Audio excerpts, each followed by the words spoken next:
Hey, sister girl. Hi. Sister girls, the reality is that we are sick, and this is not a light matter. 93% of Americans are metabolically unhealthy. Let me say that again. 93% of Americans are metabolically unhealthy, right? And half of women over 60 are dealing with metabolic syndrome. So that means high blood sugar, belly fat, high blood pressure, and inflammation are running our lives. But guess what? It does not have to be this way. So it's time for a metabolic makeover. And first, we're going to see what metabolic syndrome looks like. I'm going to be sharing some images. I want to just mention that our friend G is on a cruise ship that has bad internet. So she was not able to make it to be with us tonight, but we're here to talk to you tonight. And we're super excited about our guest that's coming. So before I go into showing you some images of what metabolic syndrome can look like, I just want to remind you to go ahead and click that like button. Share this video with somebody that you know who needs to learn about metabolic syndrome and how to help it. And then drop your questions in the chat. I would also love it if you would tell us where you are watching from.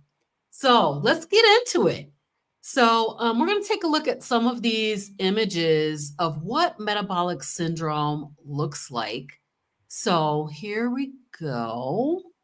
I'm going to just show this one first. That's me. So that is one way that metabolic syndrome looks. As you can see on the left-hand side, my face, I was very puffy. I had the dark circles around my eyes. I had a dark ring around my mouth. And that is what metabolic syndrome looked like for me. I want to show you this one as well. This is my friend DeNitra. So DeNitra was struggling with metabolic syndrome. DeNitra, you want to talk a little bit about what that looks like on you? Absolutely. So for me, it was the weight, the puffiness that you can see in my face. My neck was super dark. I mean, on one side, it doesn't even appear that I have a neck. My cheeks were really swollen. And so this is metabolic syndrome. This is insulin resistance. I mean, if you see the stark difference and Yes. literally what you see on my face, what you see on my arms, what you see on my neck was some type of food product that I had been eating that is accumulated on my body that is inflammation. And that inflammation is what made me be swollen. So it's almost this concept around like punching. If you fighting something and you punching it until it swells up, it's like blacking someone's eye. That's Mhm. essentially what this food products are doing to our body. Our body is in a battle that it's not winning. That was a losing battle for me. And so that's what it looks like. For All me, that right. was my experience. Very good. So I just want to show a couple of these other ones. So this is an elbow. And this inflammation is metabolic syndrome. Okay. If you have cankles, y'all know what cankles are. If you have cankles, we can just about guarantee you've got metabolic syndrome. And I just want to add on that one, Robyn. So a lot of times we are with our friends, we have all this self-love for each other Yes. and we never say it. So, one of the things that I'm beginning to say to women is like, these are the conversations that we should be having. Like, hey, girl, what's going on with your ankles? Hey, girl, when was your last A1C? Did you make your annual this year? And Mhm. gone is the day when we say to each other, all my numbers are good. The doc said all my numbers are good. And we don't know what those numbers are. I need us to start finding out what are those numbers that he's speaking about. It shouldn't be a mystery to you. Exactly. And I speak about that one with the ankles because that Oh, was go one of back. the sorry, that was Yep. one of the metabolic things that I had was swollen ankles. Like literally since I've lost weight, released weight, released inflammation, I am literally down a half or almost a full shoe size. Like my Wow. shoes fit differently. Mm-hmm. Shoes I couldn't wear anymore, like heels. I Yeah. thought it had all to do with age that I couldn't wear my heels anymore. And really it was the swelling and the inflammation in my feet. So I just wanted to share that. Exactly. And, and I think the thing that I really want to point out, I'm just going to bring this one up that I was about to show. This waist circumference is such a big deal, right? So, and we're so afraid to talk about, waist circumference, or we're afraid to mention to anybody that they might have a little bit of a gut. But this is super, super dangerous to have your waist circumference to be over a certain number. I can't remember what the number out there was, it 30, 33 or something like that. So, I mean, when I think about a 33-inch waist, I'm like, okay, that's super small. But this belly fat is so detrimental to our health. And this is what metabolic syndrome looks like. So when you look around, and I always say this, you don't have to judge anybody, right? You don't have to be fat shaming people and all of those kinds of things. When you look around, you can see that people are inflamed, that they have excess belly fat. And these are all things that are indicative of metabolic syndrome. And so we are going to turn this over to DeNitra, and Hey, she's going to Robyn, talk. before we do the turnover, can you share that picture again for me? This one? Yes. So I just want to talk a little bit more about just this picture. And again, this is not about body shaming. This is about body awareness. Robyn said in the opening that, we are not well, we are sick. And this is what this sickness can look like. Again, we have this person's face covered, but what we're carrying in the front of us, and I too am in that 93% of people who are metabolically unwell. I too have insulin resistance. It has improved drastically, but I still have more to go. But carrying that weight in the front of the stomach, the weight on the elbows, the weight on the arms, on the legs, this is all food that our body was unable to metabolize. This is why we call it metabolic syndrome, because there is a breakdown in the metabolism. And so I just kind of want to keep pointing that out, because when we see ourselves, and if we're really paying attention to ourselves, then we should love ourselves enough to figure out why all of this is here. But also, you should be loving your sister, your brother enough to call this out in a gentle, kind way so that they can then start to try to improve it. So just wanted to say that aloud, Robyn. All right. I'm handing it over to you, DeNitra. Absolutely. And so tonight, my conversation is still about what does it mean to be metabolically unhealthy? What does that really mean? And so when you think about the markers, we mentioned earlier about the excess belly fat. I refer to this as inflammation. And the waist measurement for that is 35 inches or more.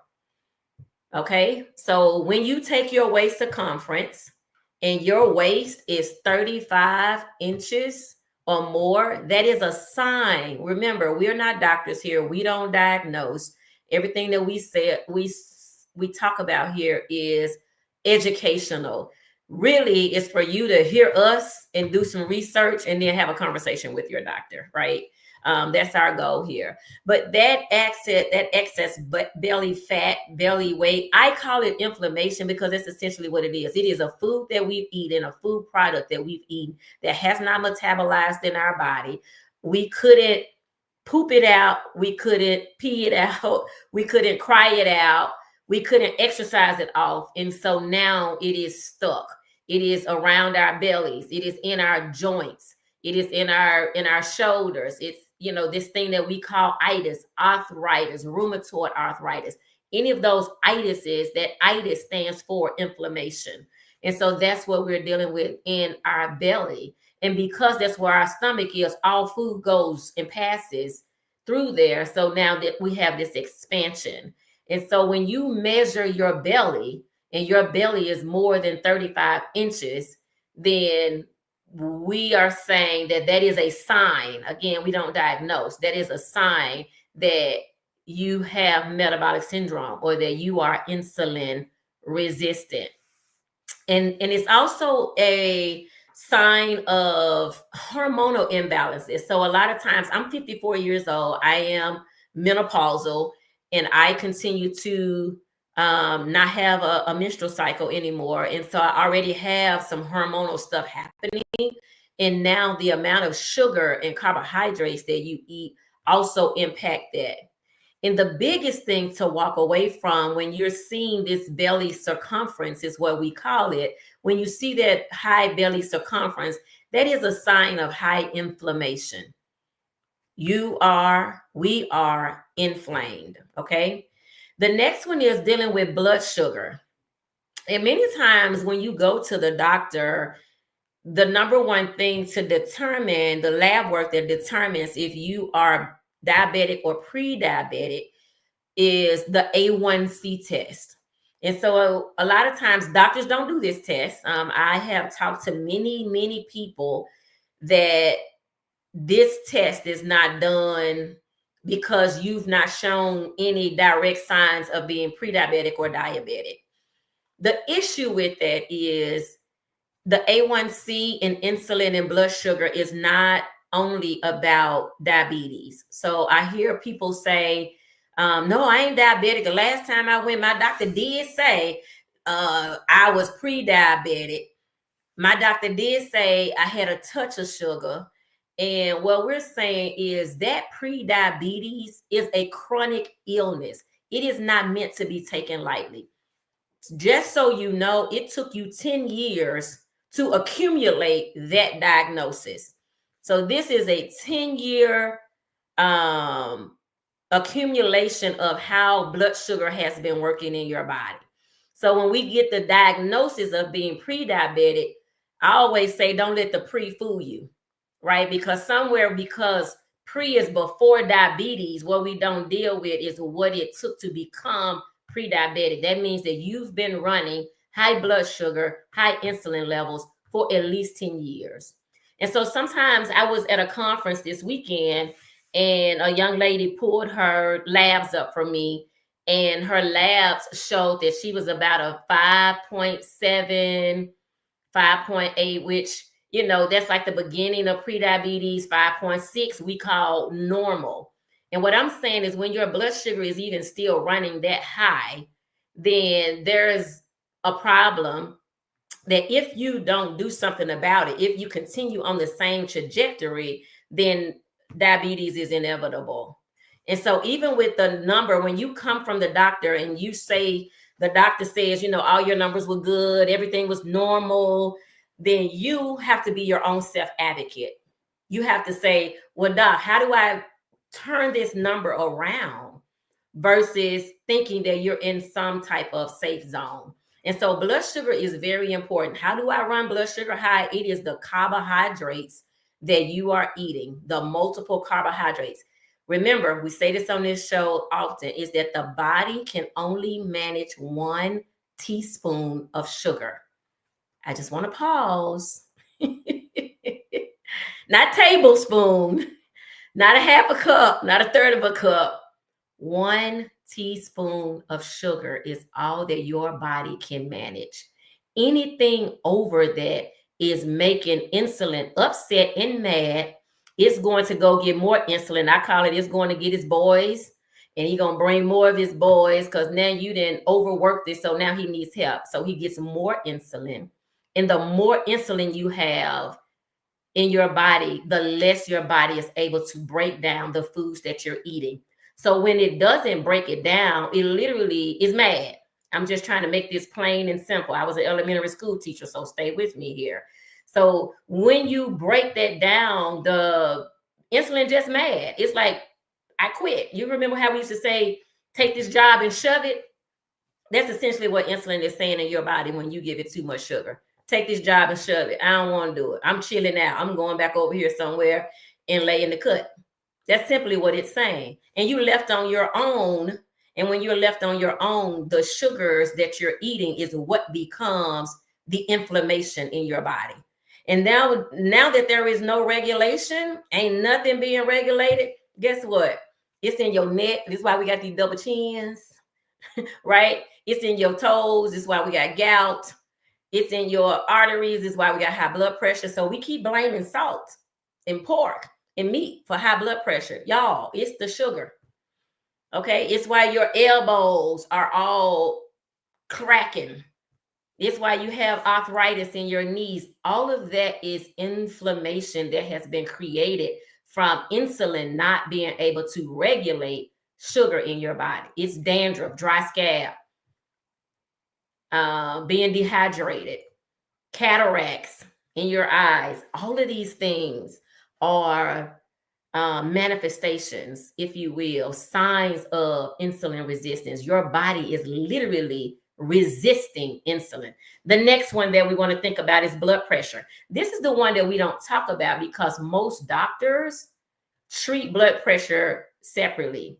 They do not say, hey, let me check to see what your insulin is. This is where you self-advocate, right? When you are self-advocating for yourself, you've already self-identified, I run high blood pressure. So because my blood pressure is high, the doctor put me on a medication. I'm taking this medication. Remember, medications are not necessarily meant to heal you. They're meant to treat your symptoms. They're meant to make you feel better with your symptoms. So they kind of mask your symptoms. And so you've identified, which is awesome, that I run high blood pressure. The goal then would be uncover what is causing the high blood pressure. And I'm saying to you that the research says that it's not salt and it's not pork and it's not beef. It is sugar that is doing that. And so if a doctor is not checking your A1C or a fasting insulin to determine where you are relative to insulin in your body, then it's a missed opportunity. But you have to self-advocate for yourself.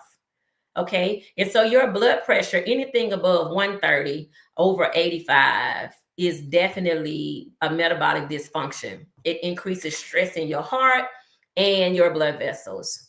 So you want to get that checked out beyond just taking your blood pressure pill. And, you know, it's a water pill. That's what I hear from some people. Hey, they got me on a water pill. I use the bathroom all the time now. You know, the doctor's trying to get me to, you know, urinate out the inflammation or whatever. What we're saying tonight is let's also check your insulin to see how that may be a part of it. And then the next one is high triglycerides. This is excess. So we often hear about cholesterol. And as carnivores, we get beat up a lot about cholesterol because in the medical arena, we've named the cholesterols good and bad. And we call the LDL cholesterol the bad cholesterol. And what the research, remember, you can fact check anything that I say, you can do your own research. What the research shows is that LDL cholesterol is not what's clogging our arteries. It is a risk factor that many doctors, insurance companies, they use that as a risk factor. However, there's a better way to figure out what's happening with your heart, and that is getting a CAC score. Robyn, if you would drop that in the chat for me, a CAC score, CAC scan is what you want to do because that's an actual picture of your heart. versus a risk factor of what cholesterol may be doing. What we're finding is that we need our cholesterol. Can you drop Unsale Key's name in there too, Robyn? My typewriter is up. I can't type and talk. I'm sorry. So Unsale Keys, you may want to do some research. Remember, I try to bring you the science of why we do and say the things that we say on this show. So Unsale Keys did a study, and he tried to say that cholesterol was our problem relative to heart disease, but there were more countries. There was a 22 study. He only reported 7 of them. So it has been taking us out for several years, impacting our health for several years, for us to think that cholesterol is our issue, when actually what our issue is goes back to sugar. And so the cholesterol numbers that you want to look at are your triglycerides and your low HDL. So when you get your scores back, you want to look at those things. And so what I want to do now is turn it back over to Robyn. We do have a guest that's supposed to join us on tonight. Dr. Hampton is coming on tonight, and we'll get a chance to hear some success stories. We'll talk a lot more about these root causes of insulin resistance. And you'll see those words interchangeably, right? You'll see insulin resistance interchanged with metabolic syndrome.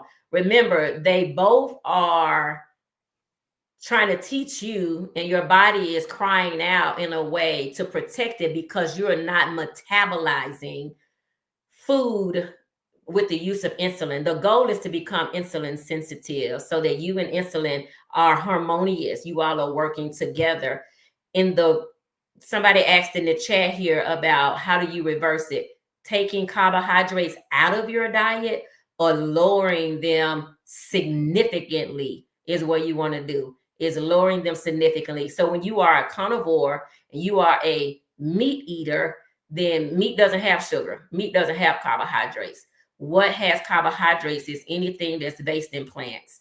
And all ultra processed foods are based in plants. So I want to turn it over to Robyn, and she's going to talk us through this experience of being metabolically unwell. Take it over, Robyn. So let's go ahead and take a look at, I have a couple of slides that I want to share. Thank you so much, DeNitra. That was very good. I love what you said at the end, and I want to just reiterate that the way that we're going to get rid of this insulin resistance is to drastically reduce our carbohydrates. So let me go ahead and see if I can get that down. All right. So tonight my topic is to talk about the burden and symptoms of being metabolically unhealthy. So the fact of the matter is that we feel this metabolic unhealthiness all the time, even though we don't even realize what it really is. So, we're waking up exhausted. We're foggy brained. We can't catch our thoughts and things like that. Your weight's creeping up, even though you are not eating very much. So these are the kinds of things that we struggle with when we are metabolically unhealthy. And we took a look at some of those pictures that show how it looks on the body. This is like what it feels like. So constant fatigue and energy crashes. I always think about this Snickers bar commercial where you got this little old lady out on the football field, and she's just cranky. She's just upset and mad, and she doesn't feel like she can play the game because she is hangry, right? So this is metabolic syndrome. So, I mean, when you're having when your blood sugar, as DeNitra said, you've got like the capability to sustain a teaspoon of sugar, and you eat something that has, 50 carbs, 100 carbs. I mean, those are all sugars, right? And your blood glucose goes racing up, and then it comes crashing down. So this is what's happening, right? Is that our blood sugar is on a roller coaster. And then when we become insulin resistant over time, as she spoke about, the more times and I think about this like Pac-Man. That's what I think of how I think of insulin is like you get this blood glucose going up, and then the Pac-Man insulin is coming along to try to get it and shove that glucose into your cells, right? So the insulin, it says, presents insulin resistance prevents your cells from being able to absorb the energy. So it takes more and more insulin to come in order to deal with the same level of glucose that you were putting in before. So things like waking up tired, you gotta have your coffee in the morning. You're hitting a wall in the afternoon and you got to have a snack. You need to have something to boost up your energy. And then you're like exhausted in the evening. Like, I mean, this was my life. Constant chronic fatigue. And so this is not about just stress or aging. It is a sign for you that your metabolism is broken because your body is struggling to fuel itself because you're having way too many carbs. All right, let's go to the next one. So, stubborn weight gain. So, I know for me, I have dealt with this all my life. I've done all the diets and etc. But I found that I could eat very little and still gain weight. I was trying to do the diet. I'm trying to do it the way that I'm supposed to, not overeating necessarily, but still getting bigger and my waistline getting bigger. My clothes don't fit, scales not budging, all of those kinds of things despite cutting calories. Well, I want to say that calories is a concept, but carbohydrates is what you need to be focused on. You need to be reducing the number of carbohydrates drastically. And I don't know, DeNitra, if you have the statistics on how many carbohydrates people in general are eating. They're eating hundreds and hundreds of carbohydrates a day. Right. Some of my clients, Robyn, that I've been working with, I have them to do a journal. And as a part of that journal, we unpack. I have people that are eating 300 carbs, all under the umbrella of being healthy as well. So I have people who are, they're eating a veggie burger. They're eating a veggie burger over a salad. They're eating wheat toast. They're eating oatmeal. I ate my black beans. I had my macaroni and cheese. Mhm. I had my breaded chicken. One of my clients had a fried lobster tail that the lobster tail itself was 0 carbs. Once they breaded it and fried it, it was like 47 carbs. Right. So you're right. We should be counting carbs. Yes. So, what's happening inside your body is that insulin, as I said, it's the fat storing hormone. So, what it's doing, and if you think about it like a Pac-Man, I'm really, really oversimplifying what insulin does in the body. It goes and grabs those sugars up and stores them in your fat cells. And it stores a lot of various things like oxalates and lectins and a whole bunch of other things that you don't want stored. It's busy storing that because your body cannot burn that fat properly. As long as you are having high glucose, you are not able to burn fat. So, you work out and you work out and you work out, and you still don't get that much benefit, as much benefit as you would expect from the level of workout that you're doing. So it's going to store that excess glucose as body fat, but particularly belly fat. And so it's not about willpower. This is about your hormones. It's about your metabolism. And we can definitely fix that. And how do we fix it? By drastically reducing our carbohydrates. So sugar cravings and hunger swings. Sugar cravings and hunger swings. So what this feels like, right? You're hungry again shortly after eating. You're craving sweets, you're craving bread, you're craving pasta, you want chips, and you're getting frustrated, shaky, and irritable without putting that food in. Hey, Dr. Tony. Hey, what's going on? You're here. How's it going? It's good. It's good. That's good. Well, I'm glad to be here. Thank you, Dr. Hampton. That's so awesome. Robyn is just wrapping up her her slides. You're right on time. Thank you for joining tonight. That's Yes. right. Well, I'm happy to be here, and just wanna have a conversation with you guys. I just had another meeting. I have a lot of leadership stuff going on, so hey, let's do it. You guys wrap up, and I'll be happy to chime in. Okay, Absolutely. sounds Thank good. you. So what's happening with this sugar cravings, right? And we talked about the little old lady on the football field. As soon as they gave her that Snickers bar, she turns to a strapping young man, football player, right? So, your body is depending on that sugar for energy, and it's not a really great energy source, right? It's not a long-term energy source. You're going to shoot up and then you're going to crash down. And so it can't burn fat, and your blood sugar crashes trigger intense cravings. So I want to mention this because if you're just starting on carnivore, you may struggle with this, where you're I need some chips, I need some sweets, I need something, because your body is used to having that sugar to burn. So again, we can break free of this sugar burning cycle and get into a fat burning cycle. I think I have one more, and brain fog. Oh my gosh. So the brain fog and forgetfulness, you may not even realize how much brain fog you have until your brain fog lifts. I Right. know at 90 days on carnivore, I felt this amazing thing, like my brain was running on all the cylinders. So, you might have your glasses on top of your head like this and be looking all around like, where are my glasses? I can't find them.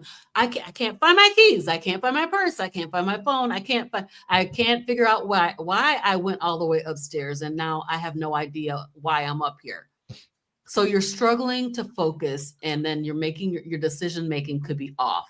So high insulin and inflammation affect your brain function, right? So your brain needs stable blood sugars, but the insulin resistance is blocking that fuel.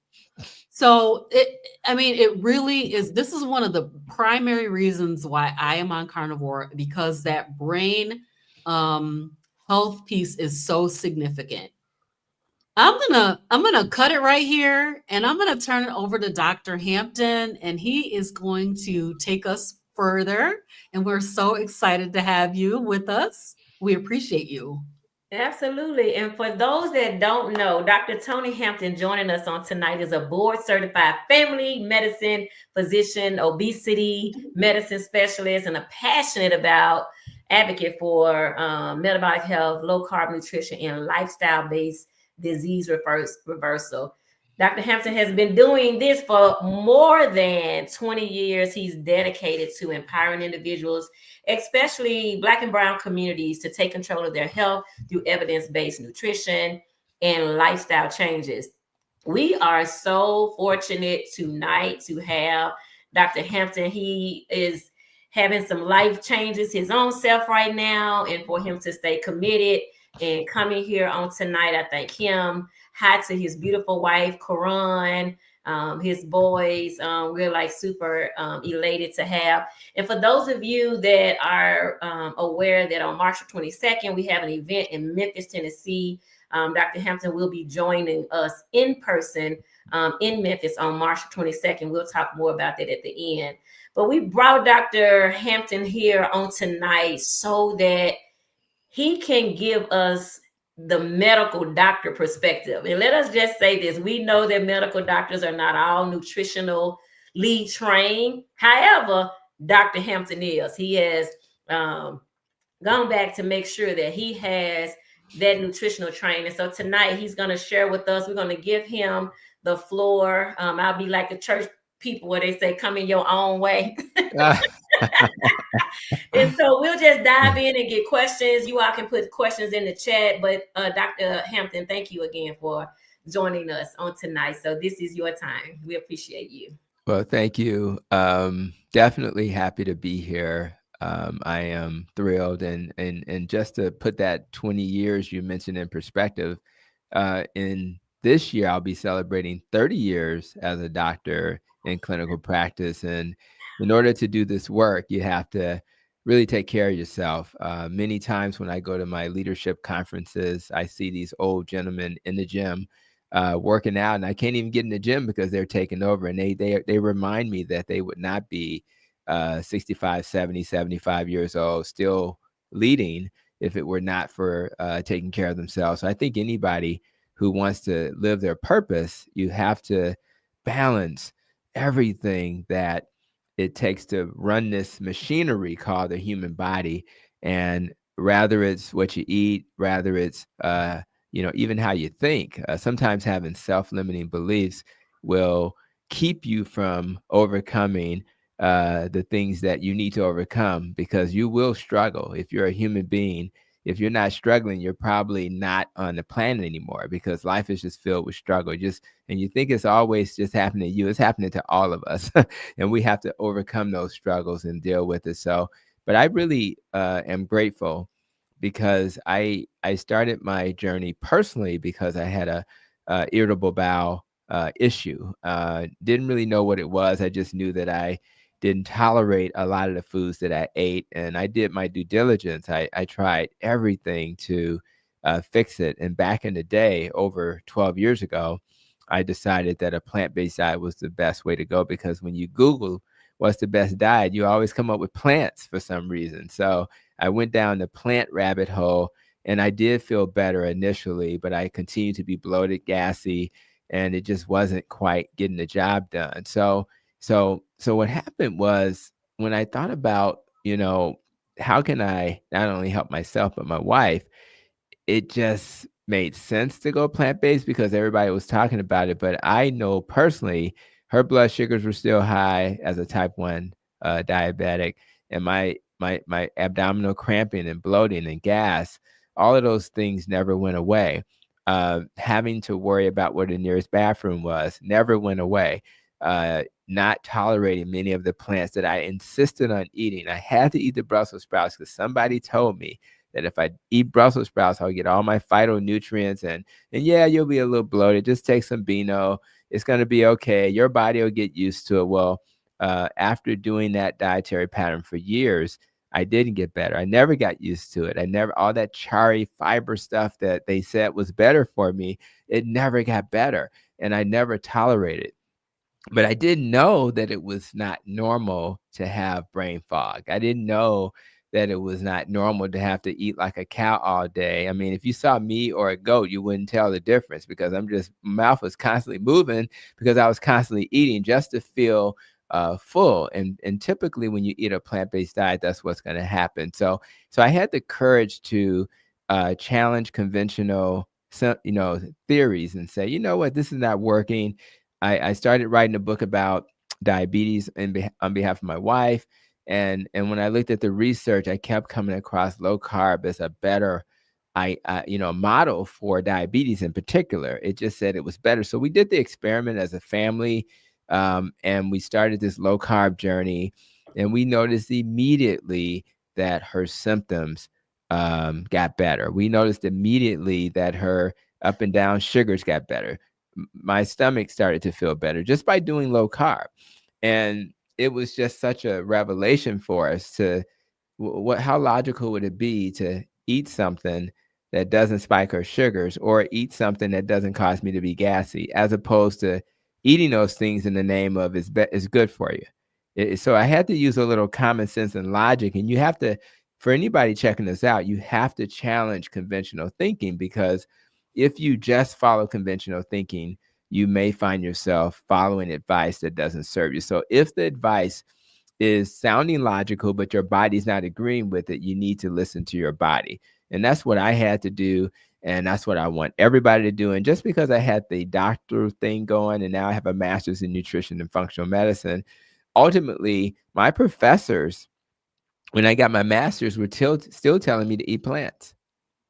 So in 2025, they're still telling people to eat plants. So what do you do with that? We always talk about how doctors don't get education around nutrition, but even if they did, they probably still get the wrong education. So we have a conundrum, guys, and that's why the work you guys are doing, I learned more from influencers like you guys than I learned from the people who taught me nutrition in my master's program. I mean, just keeping it real. So we all have a role to play, and it takes these types of platforms to get in front of people, share stories of success, and teach people that, okay, you need to get rid of the sugar. You need to get rid of all of those refined carbs. And in general, in most cases, most of the carbs are a problem for most of us. You need to think about what the heck is a seed oil, and how can I take this, seed and turn it into oil? That's probably not a good idea, because you got to process it to death. And we need to teach terms like seed oils. And you mentioned insulin and metabolic health. People need to learn what these terms are, not just people, but the doctors and the advanced practice clinicians and the pharmacists like my wife, and the nutrition professionals like Michelle Hearn and others, so that people can learn how to navigate in this world that is moving us towards a model that does not serve us. Again, high fiber diets in most cases does not serve us. All of these carbs in excess does not serve us. They only irritate us. They give us anti-nutrients that don't serve us. They don't allow our gut to heal. It irritates it instead of helping it to heal. Instead of doing grains and nuts and seeds, how about we eat bioavailable foods like fiber, not like protein and like fat. If we do fat and protein as the primary fuel source, our gut will be happy. And anybody can do this experiment. If you eat a ribeye, see what happens. It's not going to irritate you. And if you struggle with a ribeye, you're not making enough of the acids, and you need to let your body adjust so you can do that. So I really appreciate the journey that me and my wife have been on. I also appreciate that journey has inspired us to inspire other people, and give them the permission to do the things that they wouldn't otherwise do. And I think about a couple of examples, like examples. I had one today. I had a young man come in today. I just thought about it, and he came in. He saw me probably 6 months ago with a diagnosis of diabetes. Had it for a while. No one had ever taken the time to talk to him about his diet. How can you see a person with a dietary disease that's based on, that's a dietary disease, and nobody talks about diet? I mean, how is that even possible? So I saw him, and he was one of those patients who was very engaged, and his A1C at the time was 12 point something. And when you think about what your average blood sugar is when it's that high, it's pretty close to, 280, 300. It's just high. And your body just can't tolerate that. So he heard my message of healing, and left and decided, okay, I'm going to work on reducing the starch and sugar. And it's so ironic that he said, Doc, I cheated a little bit. I said, well, you didn't cheat that much, because your A1C went from 12 to 6. From one lab to the next, just like that. And then I looked at and I was sharing this with my medical assistant, and I shared with her that I want you to look at his labs. His microalbumin was in the abnormal range, which is a urinary test to detect if you're losing protein, which your body doesn't want to do. And that it went straight to the normal range. We checked his creatinine, which is the blood test for the kidneys. It improved. We checked his cholesterol. Oh my God, you can't eat all that saturated fat. How can you do that, right? Well, guess what? His total cholesterol, if you care, actually got better. His triglycerides plummeted, which is very important as a marker for risk for disease. His HDL, his good cholesterol, rose up. Before I even asked him about his diet, I just looked at his numbers and said, you must be doing this whole low carb keto thing, right? So he wasn't doing carnivore, but he was doing keto. And he actually, this is the part that'll blow your mind. He came in and his testosterone level was low, right? So I said, you're not taking any testosterone stuff, are you? He said, no. Well, his testosterone level doubled. It went from like the 200s to the 400s. with no testosterone patches, no gels, no nothing. It just went up because when you feed your body what it was intended to, have, you fix things. And he was not expecting that. When I filmed the first time, he was like, "You got to give me something for this." I said, let's try the diet first. So for all the guys out there who think that they have to have a gel, how about if we change your diet first? Because guess what? That saturated fat that they've been telling you to avoid is actually important, and the cholesterol in your diet is important to make your hormones, whether you're a guy or a gal. So if you change your diet and give it the foundational tools, you can heal. And imagine him never having met a doctor or a coach or a nurse or a pharmacist to share that message. He would have spent his entire life assuming that he had to take medicine. And the reality is that's not true. So for anybody who believes that you can't reverse these conditions, you really need to do the experiment so that you can give yourself a chance, your family a chance, not to become a human pincushion if we're talking about diabetes. So I'm really excited about his story. I've had patients get off insulin. Gwendolyn Butler's a patient who I've shared previously publicly, and she got off insulin within 45 days. Hadn't been on it. She was on it for 11 years and got off in 45 days. It's insanity. How you going to take some for 11 years and nobody ever tells you you don't have to take this? She has not seen insulin since. I shared a recent video about a patient, Mamie Daniels, who had lost 100 pounds without having to exercise, because if you fix your diet, now she exercises because she can, but she lost 100 pounds just simply by getting that poison out of her diet. And it really just proves to us that diet is the magic. It's the thing that will allow you more than anything else to be successful. So what we have to do is continue to inspire people. We have to continue to give them the basic knowledge, and then you need the coaching, because it is hard to be around family who will eat things that are harmful. They don't really know that Raisin Bran is the equivalent of 11 to 12 teaspoons of sugar. They think they're eating healthy, and not to mention the banana they add to it. And they don't realize that Aunt Annie is not really an aunt that you want to have in your life, because if you go there, you walk into that mall and you smell that delicious smell of Aunt Annie's, what you're going to find is that that's not real food. And it's just basically flour, and flour, a tablespoon of flour is equivalent to a half a tablespoon of sugar. So essentially, I don't remember exactly what it was, but I think the last time I looked up Aunt Annie's pretzel, it was 64 carbs, which is essentially divided by 16 teaspoons of sugar. So if you don't know that, you'll just think, I'm just getting a little pretzel. What's the big deal? The big deal is that you're not eating real food, and that non-food is going to spike your blood sugar. And it's not just going to affect your blood sugar, it's going to affect your mental clarity, because when that sugar spikes, you mentioned, then you have to lower it with insulin, and you're on a roller coaster. You may not be in the best mood if you're on a roller coaster. And every time it goes down because of insulin, you're going to want more. And you're never really full, and you're just living on a roller coaster. And our families deserve a better version of us. They don't deserve the version that's always tired, always irritated, that's short with you, because you're not feeling your best. If you feed your body the nutrition that it deserves, even at, almost 7 Central Chicago time, haven't been up since 5 in the morning, you still have the energy to have a conversation about this. You still have the energy to leave this conversation and spend time with your family. You still have the energy to be a better version of who God intended you to be. And that's really all we're trying to do, is give people the chance to thrive. And I want that for everybody.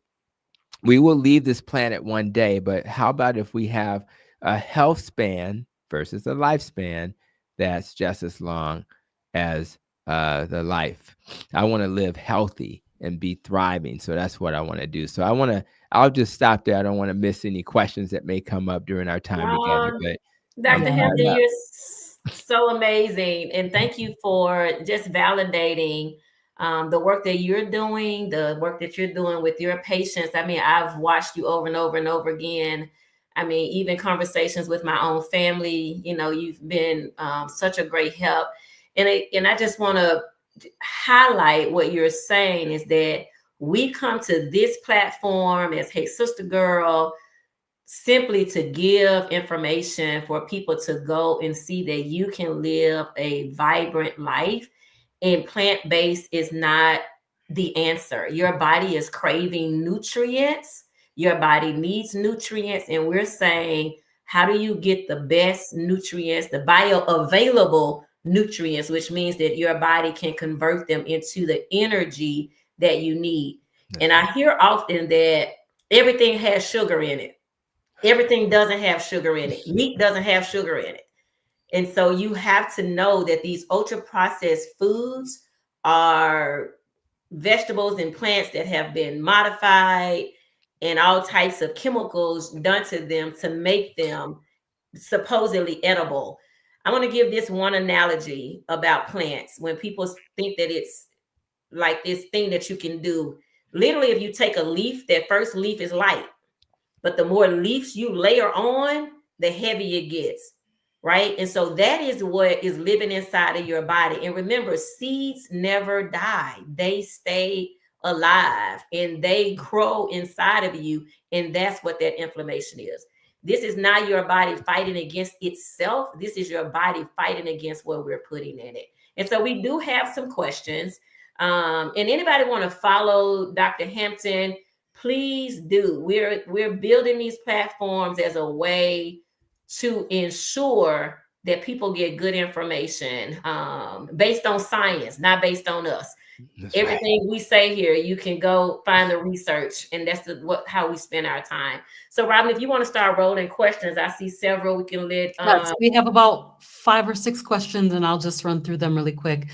So Simpson is here, and I just want to say hello to everybody. I'm sorry I didn't pop everybody's names up tonight, but Simpson says, I have PCOS. I used to have a dark spot on my armpit that has since gone away since starting carnivore. What causes these? Yeah, well, it depends. Like normally, acanthosis nigricans is a condition that can occur on the skin with anybody who has excessive inflammation. PCOS, polycystic ovarian syndrome, is from inflammation, and you get cysts in the ovary. So it's one of those things where you can see skin changes. Acanthosis nigricans is one example. Skin tags is another. But once the inflammation goes away, your body will do a pretty good job of healing. Some people will supplement with collagen when they're trying to, because most of the skin that we have is mainly, the main protein is collagen. So if you want to supplement, or you can do a Dr. Boz and just eat a whole lot of sardines, because if you eat the entire animal, you will get a lot of collagen. So that's I expect that type of change when you make these decisions. So that makes plenty of sense to me. You're on mute. You're on mute. Denny Bilbray. If you have plateaued with weight loss doing keto, what do you recommend? Is this a normal part of weight loss? Yeah, I think anytime your body has to reset when you are going through this process. When you first start, you're going to lose water weight, and that's normal. But then at some point, it may kind of slow down, and sometimes that's just your body just adjusting. So I think so there's a lot of things you can do. Sometimes we have to look at the fat intake. Like we always talk about keto being a high fat diet. And sometimes if we do too much fat, we're going to start burning. We're not going to burn our body's fat because we got so much fat in our diet. So in order to encourage your body to burn more body fat, you may have to cut back on the fat a little bit. You certainly want to make sure you eat enough protein, because protein has a thermic effect, meaning that it'll actually help you burn calories more than usual during the digestion process.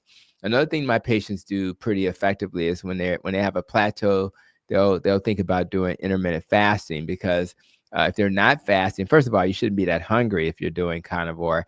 But if you do intermittent fasting, that'll give your body more time to force it to have to burn fat as fuel. And a lot of times, if you are having a stall, that occurs. Me and my wife started working with a trainer, and when you work with a trainer, you can build a little muscle. And when you build muscle, that's going to increase your metabolism and help you overcome some of these weight loss stalls as well. And then you have to be, I made a video about this, about NEAT, which is non-exercise activity thermogenesis. All that means is you're going to be walking more, moving more, fidgety. You know how we do that 10,000 steps, blah, blah, blah. You want to get to moving. And believe it or not, sleep and stress, I have a nest, right? Nutrition, exercise, less stress, more sleep. If you don't get enough sleep, you're going to have a problem with increasing cortisol, which will then lead to excessive sugar, and because your liver will make it via gluconeogenesis. So you really want to make sure your sleep is good, your stress is good, and things like that. And sometimes I'm not a big fan of worrying about calories, but when you get into a stall, you do have to start thinking about it. At some point, it may become an issue.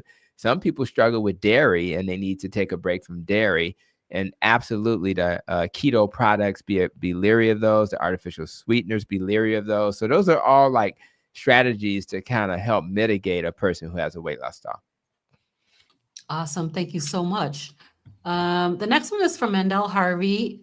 Tips for talking to people who are remarkably healthier than they were going vegan after SAD. Like, it's so much better with a slower acting poison. Yeah, it is true that even when I was plant-based over 12 years ago, I did feel better. So what you have to do, first of all, don't worry about convincing people. That's not, you weren't born to convince people. Your job is to be an example, a model of the fact that there's other ways. Because if they thrive, and they will for a while on a plant-based diet, just let them do their thing. But one thing I would ask them to do is they should probably make sure they don't have any deficiencies. So they may have to go in and check their levels, check their, zinc levels and magnesium levels, et cetera. Because a lot of times, a lot of people on those dietary patterns, their omega-3s get a little bit off, their iron levels get a little bit off. So I think what I would say to them is, if they're thriving and they've actually, but then they may have to do research on their own. Their doctor may not even know what to check. So I would say, what are the deficiencies that occur with a vegan? And then go get those things checked out, because ultimately B12, et cetera, if the deficiencies start popping up, then I think that's they need data. And the data will convince them. It's sometimes hard to convince people who feel better. I do couch conversations with Dr. Terry Mason, who's plant-based, and he's convinced that it's the steak that causes heart attack. So, I mean, what do you do with that? So people, they correlate, associate their experiences with things that are not necessarily true. So that's kind of how I would do it. But I really wouldn't spend too much energy. My job in this platform is to just give people permission to do low carb, keto, and carnivore. And if they don't want to do it, then that's cool. I don't care. I just know that for me, carnivore is how I thrive. So that's the dietary pattern I'll continue to have, and hopefully they'll find one that works for them. And Dr. Hampton, I just want to add to that, and I've heard you say this, that being health conscious that led you to a vegan or a vegetarian diet is less bad than the SAD diet, right? And so that means that this person is being health conscious and they're trying. I too was vegan and vegetarian, and that was because I was trying to find my way. So, Mandel, hopefully they'll find their way. As Dr. Hampton spoke about, these deficiencies that they may eventually experience may lead them to a healthier pattern. And that's why we have to give them grace as well, because they are trying to be healthy. the average vegan or vegetarian is trying to be healthy. It's also true in the low carb community. So how can we demonize people who they just happen to go down a different path than we did? I just happen to have done both. So, and I'm a scientist. Again, when I was trying to write my book, Fix Your Diet, Fix Your Diabetes, it was the science that told me not to make a vegetarian book about diabetes. It wasn't my personal opinion. The science says, the studies show low carb destroys low fat. I mean, it's not even close, particularly for obesity. Yep. So once I saw the science, and I'm talking about the randomized controlled trials as opposed to the observational studies, it was obvious what I needed to do. And so I just made a decision. If I'm going to I can't put a book out there that my colleagues will respect if it's not evidence-based. And even the plant-based, and I've shared this before, but the plant-based professor who graded my final paper when I got my master's, it was carnivore. It was a low carb versus low fat, and I was trying to advocate for low carb, and I got 100% on that paper because he couldn't argue with the science. So that's what it is. So it's not. He didn't change his dietary pattern, but he did know that what I said was based on science. So Dr. Tony, we do have like a few more questions in here, but I know that I think you have a hard stop. We I do. But I'm gonna try to do a couple quick, and I do have a stop, but yeah, I got to Okay. get to it. And Dr. Hampton, I mean, we're so grateful for you to come. We can work through the rest of the questions. We want to honor your space of coming if you have a little bit more time, but we want to honor your time and your space if you have to drop. Let me do just a couple of more. And then okay. All right. So I want to put this one up. This is Cookie Carter. And the question is, can my 14-year-old do carnivore? And can carnivore help with hyper or hypothyroid? That's so funny because I think about Professor Tim Noakes and how he got in trouble for saying that the babies can eat, keto or whatever it was. And he, of course, won that lawsuit. But yes, the reason why anybody can do carnivore is because you're eating the essential proteins and essential fats. It's just that simple. So if you're a bear, you eat salmon, essential protein, essential fat. So if you're an Eskimo, Inuit, you just eat seafood essentially, and they don't really need fruits and vegetables. So just from that perspective, 100%, there's no reason why a child, in fact, you're giving them the proper human diet. So that's the main thing you need to know. And then of course, because low thyroid, like hypothyroidism, is all about inflammation. When you eat this dietary pattern, you're going to have less inflammation. You're going to have less triggers because like Hashimoto's is an autoimmune disease, and you really reduce the autoimmune triggers that then, because you're going to eliminate all the processed foods and plant anti-nutrients that actually help to contribute to it. You're going to have more hormonal balance if you do that as well. So a lower carb diet, a carnivore diet, does a great deal. And the same is true for overactive thyroids. Those are also due to oxidative stress and inflammation. So when you have things like Graves' disease, you actually greatly reduce the risk that those things are going to be a problem. So the reality is, I believe that these dietary patterns, you have to monitor when you're making dietary changes, of course, but you're addressing the root cause of why these things occurred in the first place: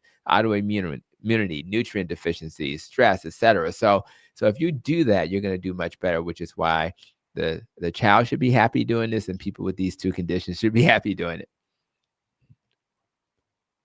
Okay. So please touch on U/C. I don't know what that is. Yeah. And it's not University of Chicago, I can tell you that much. I don't know. I'm sorry. I'm just being funny. It's ulcerative colitis. Okay. Yeah. Gotcha. And eating, I'm sure they're talking about eating a meat-heavy diet to heal the system. A friend is suffering and needs more information on this autoimmune condition. Let me say this. Carnivore is the perfect diet for mental health conditions, for neurodegenerative conditions like Alzheimer's and Huntington's. Is good, obviously, for things like epilepsy, but it's kind of great for autoimmune conditions because, again, you eliminate all of those things that irritate your gut, and a leaky gut and the irritation that causes it leads to you absorbing things you shouldn't, which then, so if you absorb a large protein that your body normally wouldn't absorb, that's going to increase your risk for autoimmune diseases. And ulcerative colitis is absolutely an autoimmune disease that's horrible. You got diarrhea, abdominal cramping. Sometimes you got blood in the stool. You feel tired. It's a horrible condition. So I think that the idea of, when you reduce inflammation and gut irritation, you help ulcerative colitis. When you prioritize high quality food, animal based, you do wonders for ulcerative colitis. When you eat, like going back to Dr. Boz, when you eat like things with collagen, like the those eating that whole fish, or if you consume broths from animals, if you eat egg yolks and things like that, all of these foods provide all the nutrients you need to heal your gut. And when you heal your gut, ironically, with these foods, saturated fat and things like that, you reduce the triggers that lead to autoimmune disease because you've eliminated the lectins and phytates and other anti-nutrients that literally irritate your gut. So, and then you have food that's high in omega-3, zinc, selenium, vitamin D, etc. So for me, it's pretty obvious that this is a great strategy. And because you're not hungry, you tend to fast. And believe it or not, when you fast, you do your gut a favor because you want to give your gut a break. So when you give your gut a break and it can rest, you can actually do better as well. So it's a lot of benefits of these dietary patterns. And I just hope that more people experiment with it, try it out, give their gut a rest, stop putting all these plants in there that's actually harming them. I know it's weird. We're in the twilight zone. I know every other doctor, every other clinician you've talked to has told you the opposite. But guess what? When I told you about that patient that came in who reversed their A1C went from 12 to 6, I find out if your doctor has seen people make that type of change without changing medicine. And in many cases, they get off medicines while they're reducing it from 12 to 6. In fact, I tried to get him to stop his Jardius, and he was like, "No, I'm not ready to stop." He could have stopped his medicine, but he was too nervous. I'm like, "Dude, stop that medicine." But we got to ease people into this. So I'll let that be, I guess, my final comment so I can go to my next meeting. But I'm going to tell you guys, the work you're doing will make a difference. This is what we have to do. It has to be a grassroots effort to yell and scream from the rooftop so we can help people heal. They need to see somebody that looks like them, that talks like them, that understands where they're coming from, understands their struggle. We're going to give them grace, and then we're going to grab their hand and say, let's do it. They're going to fall again. We're going to grab their hand, and we're going to say, let's do it, because that's what life is. It's a constant battle. But I've never achieved as much that, having struggled when I don't struggle, I'm just chilling, sitting around watching Netflix. But when I struggle, that's when I get that fight in me. That's when I get that little Mike Tyson. I don't bite ears, but that's when I get tough. But that is carnivore. Right. Let's not take it that far. That's funny. Dr. Hampton, thank you so much. We're going to stick around, get the rest of the questions answered, but we appreciate you for squeezing us in on tonight. We will see you March 22nd in Memphis, Tennessee. For anybody who's interested, thank you. And hi to your wife, and big hugs for her and the whole family during this season. I will do that. Thank you, guys. Have a good stream. I'll see you soon. Thank you. All right, bye-bye. We appreciate you. All right, so we do have a couple of more questions. I want to just see if we're able to take these on. Mona is asking, is there a general rule about electrolytes? I find I need a lot. I get very symptomatic. Hey, so go ahead. Go ahead. I was going to say that if I have symptoms, I take additional electrolytes. So sometimes I don't need to take. I usually take one serving a day, every day. But sometimes I'll have leg cramps or foot cramps. If that stuff starts, then I'll take another serving. So I think it just depends on what your body needs. And, most people probably can suffice with one, and some people don't even need to take them at all.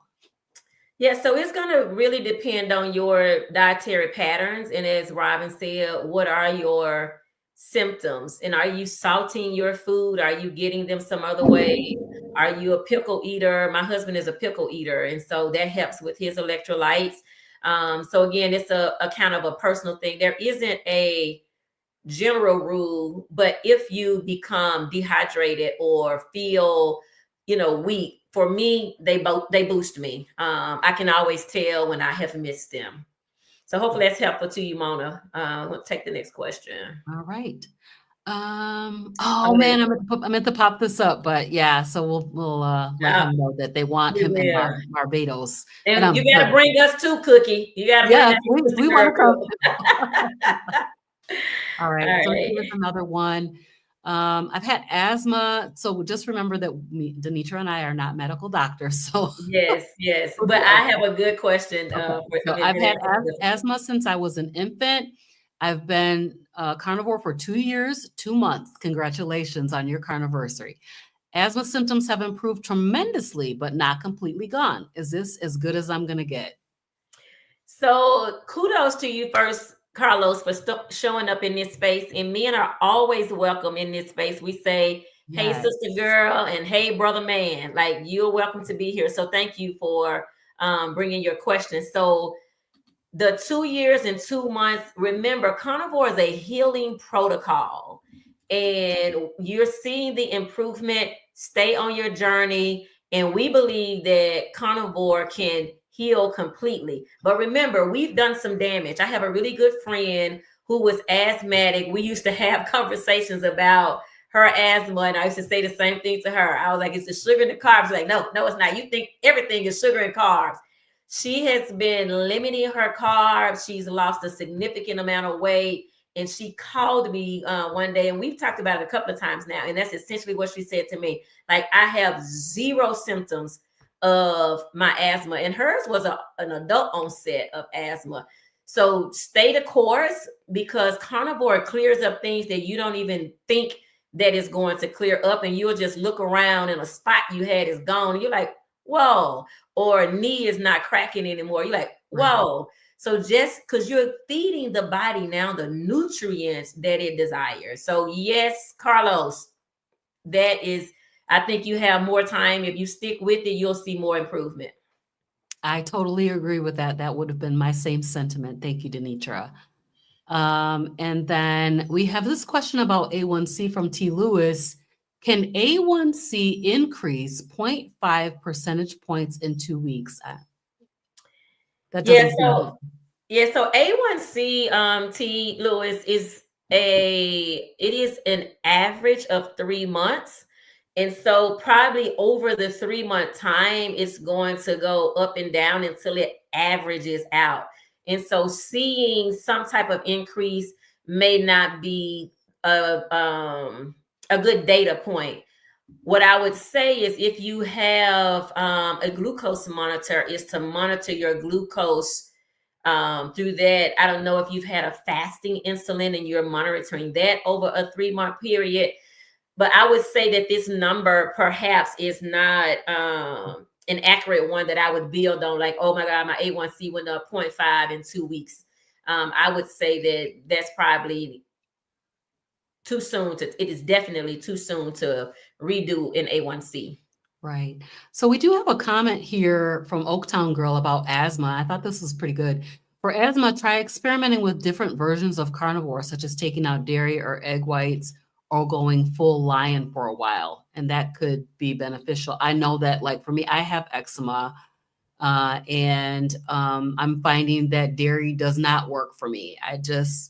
I can't tolerate it. It causes my eczema to flare up. So that could be something that you might want to think about, is trying something new, do an experiment on yourself. And just to add to that, Robyn, this whole conversations that we have here, that's what it is. It is N equals 1 experiment. The body is the same in that foundationally we need the same things. However, our diagnosis and where we are on our journeys are different.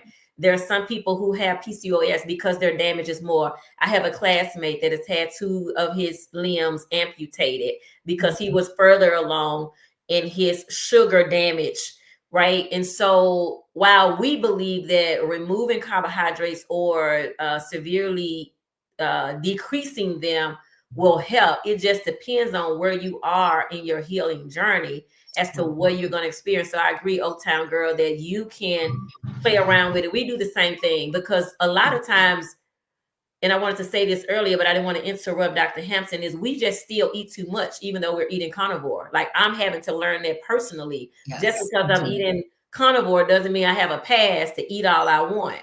And so that's something to think about. So thanks for that comment, Oak Town. I do want to say though, if you are just getting started on carnivore and you're, within that first 3-month time frame, eat, don't be hungry, because being hungry may be your enemy. So eat as much as you want until you get on down the road a ways, I would say. So we do have more questions coming in.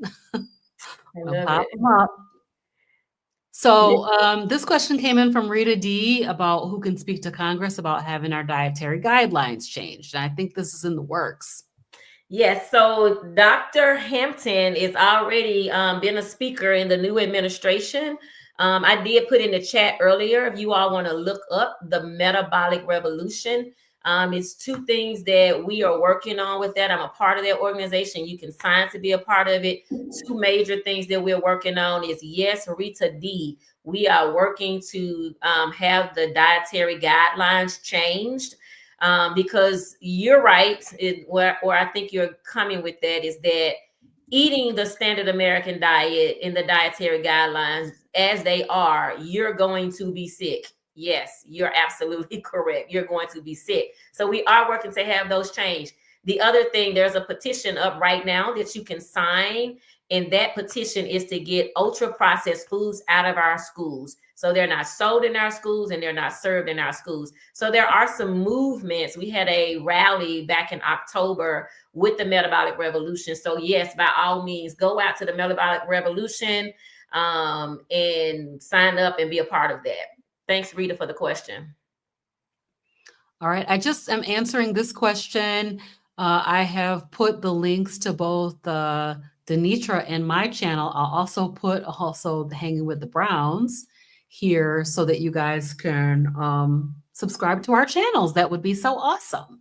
And the question she asked is, how often do we stream? This show happens every Monday night live at 6 o'clock. So 6 o'clock Central, 7 o'clock Eastern, and I don't know all the other mountain times, but if you're in the Central time zone, it's 6 o'clock. We come here live. And if you are in the in Eastern, it's 7 p.m. And then we do have our channels. And Robyn, if you can drop the Hey Sister Girl group. We do have a Hey Sister Girl group on Facebook for anyone who wants to join that. And remember, we don't mind men being a part of this. We just say, hey, brother man, if you want to be a part, we welcome you as well. So thank you for that. Great question. Thank you so much. Last question. Should I drink more water while on carnivore? So, Mona, yes, your body needs water. However, your previous question around electrolytes, hydration is key to the process. However, water is not the only hydration. That's where your electrolytes are going to also come in, because remember, when you sweat, your sweat tastes like salt. When you cry, your tears taste like salt. So that's your body saying that something is missing and you have to give it back. When you take all these ultra processed foods back, where we would get in an overload of those preservatives, now when you're carnivore and you strip down to just eating meat, just eating butter, your body is going to crave salt. So salt is not bad. We blame salt for what sugar has done. And so you need salt. You do need a quality salt. You need a quality salt. That table salt with the little girl in the umbrella, I won't call any names, she has sugar in that salt. So you want to skip that one. But we definitely are salt. As a matter of fact, I'm so bougie with mine. I have a little salt thing that I keep on the side of my purse, so that when I'm in a restaurant, because most shakers in a restaurant are going to have dextrose inside of that salt, and you don't want to be consuming that. So great question. All right, so that was the last question. And before we go, we do want to talk a little bit about Well-Informed Women Win. So I'm going to just share that screen really quick. This one is it. All right, DeNitra, want to talk about it? Absolutely. So in Memphis, Redmond Salt. That's good, Jenny. We agree. We like Redmonds. We have Well-Informed Women Win happening on March the 22nd in Memphis, Tennessee from 9 to 3. It's a no-nonsense health and healing experience. Dr. Tony Hampton will be here in person. If you all are Dr. Ken Berry fans, Dr. Ken Berry will be there in person. And myself, G, who's not with us this evening, and Robyn. We will all be in Memphis, Tennessee for this event. And if you have men, we are working on the flyer for men. Men are welcome to come. We are saying, I am man, metabolically absorbing nutrients. So men, bring your boo with you if you want to take a road trip to Memphis. For some people, this is a spring break weekend. Come see us in Memphis. If you need to look us up about hotels, don't hesitate to reach out for that. If you come, it is $75 if it's you by yourself. But if you bring a buddy, it helps you save and them save, and it's 2 for $100. This QR code will get you there. And we would love to see you in Memphis. This is going to be a awesome event. We have great signups happening. And so by all means, please join us for this event in Memphis. And if you have questions, we can answer those questions as well. And y'all, we are over tonight. We wanted Dr. Hampton. He had a meeting until 6:30. So we wanted to not miss him. We wanted to not miss your questions. We appreciate those of you that are still hanging with us at this time. And then I'm going to turn it over to Robyn, and she's going to close us out. Thank you so much for joining. All right, you guys. Well, we thank you so much for being here tonight. We want to make sure that you understand that this insulin resistance and metabolic syndrome it's causing a lot of problems. It's causing a lot of our struggle. So take action. Take action. Drastically reduce those carbohydrates, and let's get metabolically healthy together. As DeNitra said, our goal is to be insulin sensitive. So that's what we're all striving for. And we really appreciate you being here with us tonight. And if you're watching on the replay, please go ahead and like and share this with somebody who needs to know. All right, you guys, we will see y'all next week. Bye. Night.